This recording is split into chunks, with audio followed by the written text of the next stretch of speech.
Alright, so no one really asked for this, but I'm going to go ahead and do it anyway. Just in case anyone's curious, I'm going to do an overview of the modifications and what I've done to convert this from a arrma 3S BLX 4x4 granite to kind of a hodgepodge of a few different arrma vehicles. So starting out, obviously, the body, and I've done some modifications to it itself. I put this nose skid on these, which actually I need to refasten them. These lid skids. See, obviously they get used. This thing spends a fraction of its life on its roof, which is okay. When I did trim the body in some certain areas, I trimmed the front down here because it ended up breaking, but I also trimmed out and rounded out the fender wells here, and then took this rubberized like metal cord weather stripping and put it around each one of the fenders. I thought it rounded it out and gave it a lot cooler of a look than the way that it was all squared out in here before.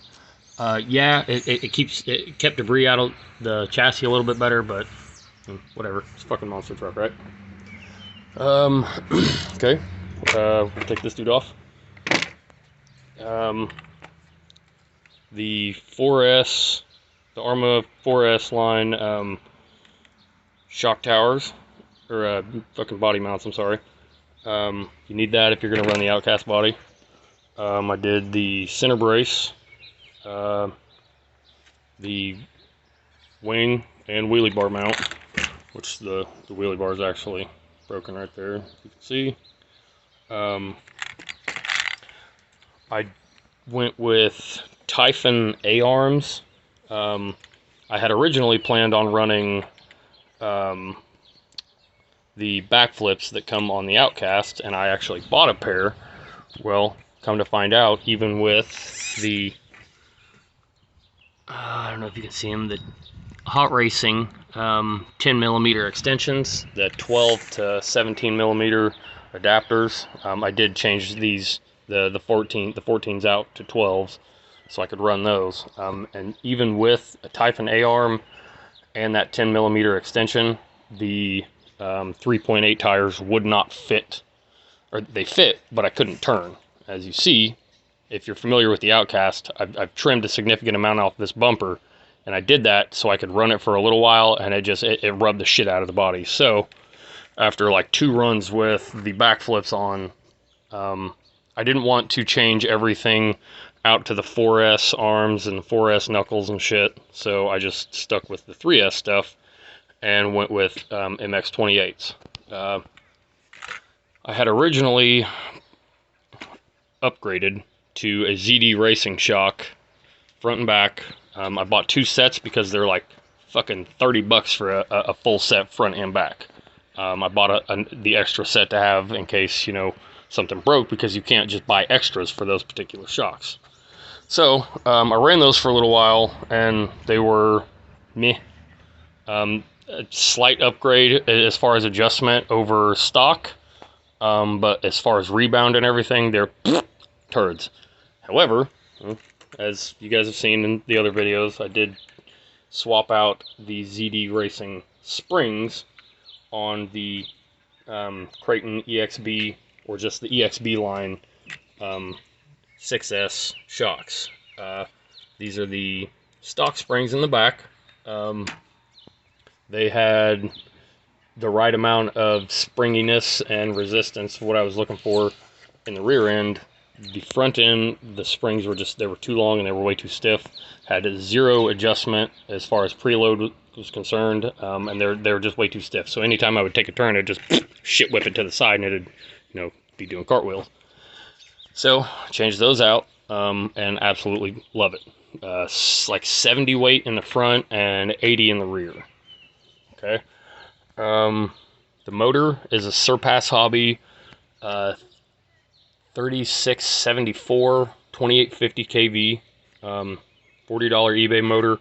Kick-ass little ripper of a motor. I can tell you exactly how many times I've had this thing full throttle, and it's 0. 0 times. 0. Never. I get much further than half throttle, and it just nope, straight up. I am planning on getting some rear D-boots hoons to run on all 4, or the felony tires. I'm sorry, the rear D-boots hoons for the felony.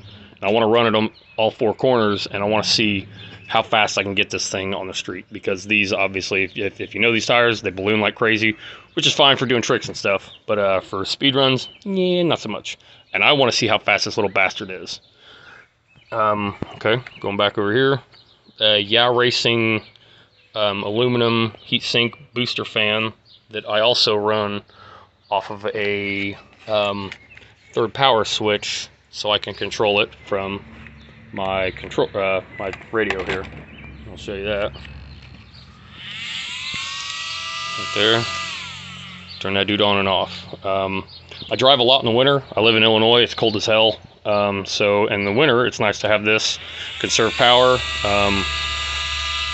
Probably not conserving much power, but you know, a little bit.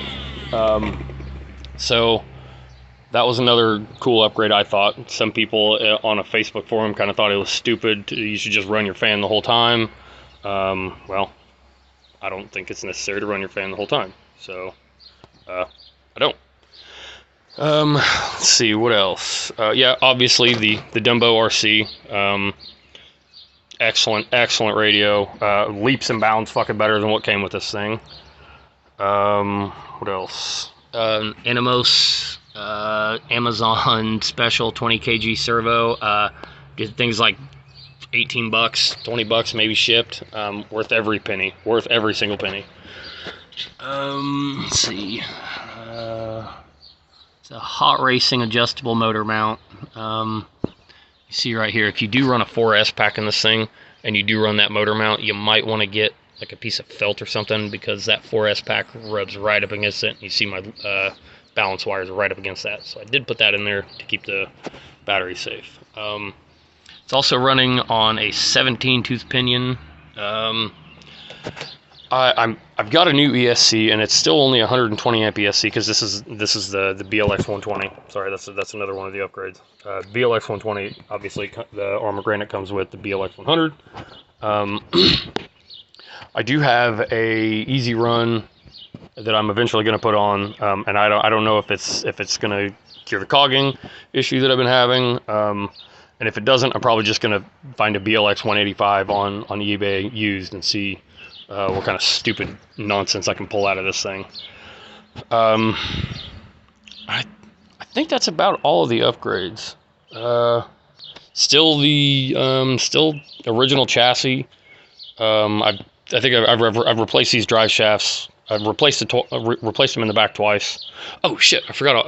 Also the hot racing steel spur in there, 52 or 54, whatever it is, tooth spur, and the four slipper pads.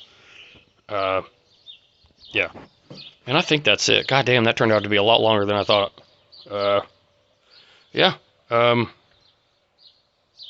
Yeah, I think that's it. So, yeah, eventually going to put the Max 4 Easy Run on here, or Max 6. I don't know, whatever. It's the Easy Run, the 120 amp thing that they have.